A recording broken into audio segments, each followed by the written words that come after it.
देश को आजाद हुए 75 साल होने वाले हैं। सरकार आजादी का अमृत महोत्सव भी मना रही है, लेकिन देश अभी बदला नहीं है, क्योंकि जो बदलाव होना चाहिए था उनका इंतजार आज तक है। कई जगह लाचारी आज तक बदलाव की राह देख रही है।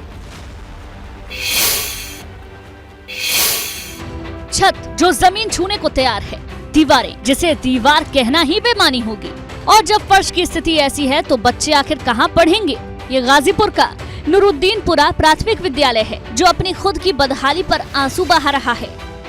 देश तो 75 साल पहले आजाद हो गया, लेकिन ये लाचारी आज तक दूर नहीं हो पाई। सरकारी सिस्टम में बदलाव के दावे तमाम हैं, लेकिन हकीकत में बदइंतजामी बरकरार है। आलम यह है कि इस स्कूल को ध्वस्त करने के आदेश 2 साल पहले दिए जा चुके हैं, लेकिन ना तो स्कूल टूटा, ना ही शिक्षकों के हौसले। हालात ये हैं कि छात्र और शिक्षक डर के साए में रहने को मजबूर हैं। 2 साल हो गया इसको ध्वस्तीकरण करने का आर्डर आया है, ना तो ये ध्वस्तीकरण हो रहा है और ना इसका कुछ हला भला हो रहा है। जब यहाँ पे बारिश होती है तो इसकी स्थिति ये हो जाती है इस स्कूल की कि इस स्कूल में बाहर से लेके अंदर तक पूरा पानी ही पानी भरा रहता है, जिसकी वजह से हम लोग बच्चे यहाँ पे आ ही नहीं पाते हैं। तो हम लोगों को ABSA द्वारा दूसरे स्कूल में हम लोगों को शिफ्ट कर दिया जाता है।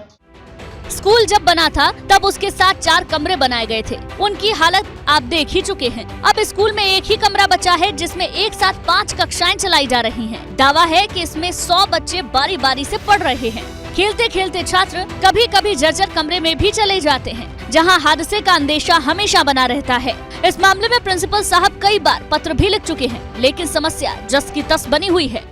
ये 5-6 से 8 साल से प्रॉब्लम बनी हुई है। ये तो होता है कुछ सर आपके विभाग द्वारा कोई नहीं सुना साहब। हम लोग क्या करें, कोई नहीं। हम लोग देते हैं, दरखास्त दिए हैं, कोई नहीं होते। कितने बच्चे हैं यहाँ पर आज नामांकन 100 बच्चे हैं।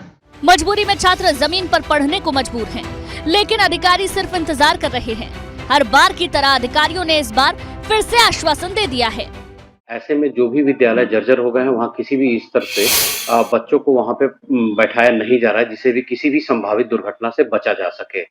ऐसे में बच्चों को समीपस्थ विद्यालयों या सुरक्षित स्थानों, सार्वजनिक स्थान भवन में शिक्षा प्रदान की जा रही है।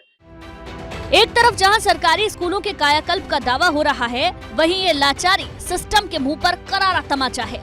सिर्फ एक ही सवाल है कि क्या राम भरोसे है भारत का भविष्य। Bureau report, ABP Ganga. एक तरफ भारत आजादी का अमृत महोत्सव मना रहा है, हम चांद पर अपना तीसरा मिशन भेजने की तैयारी कर रहे हैं, तो दूसरी तरफ उत्तर प्रदेश में अस्पतालों के हालात देखेंगे तो आपको शर्म आ जाएगी। उन्नाव के सरकारी अस्पताल के हालात तो इतने खराब हैं कि डॉक्टरों को बिना बिजली के ही इलाज करना पड़ रहा है।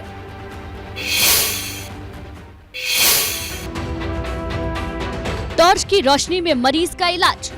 ये तस्वीरें हैं यूपी में वेंटिलेटर पर पड़ी स्वास्थ्य सुविधाओं की। टीवी और अखबारों के प्रचार की चकाचौंध से अलग ये तस्वीर है देश में फैले अंधकार की। अस्पताल में डॉक्टरों के पास इलाज करने के लिए जनरेटर बैकअप तक उपलब्ध नहीं है, लिहाजा डॉक्टर को मोबाइल की रोशनी का सहारा लेना पड़ा। मोबाइल की रोशनी में डॉक्टर इलाज करने पर मजबूर हैं, वो भी इमरजेंसी वार्ड में। मोबाइल की रोशनी में डॉक्टर ब्लड प्रेशर माप रहे हैं, सिरिंज में दवा भर रहे हैं।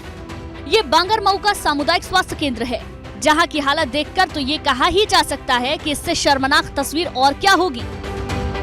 अस्पताल में विद्युत आपूर्ति ठप होने से पूरे अस्पताल में अफरा तफरी मच गई, क्योंकि अस्पताल में जनरेटर का बैकअप भी नहीं है।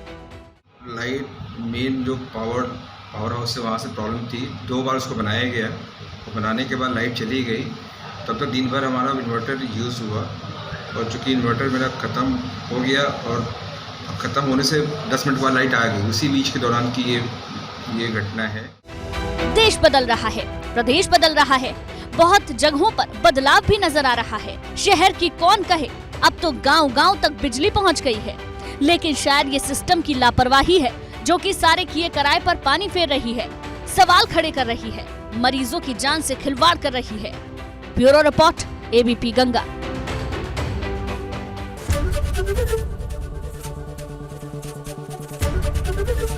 ABP गंगा, खबर आपकी, जुबान आपकी।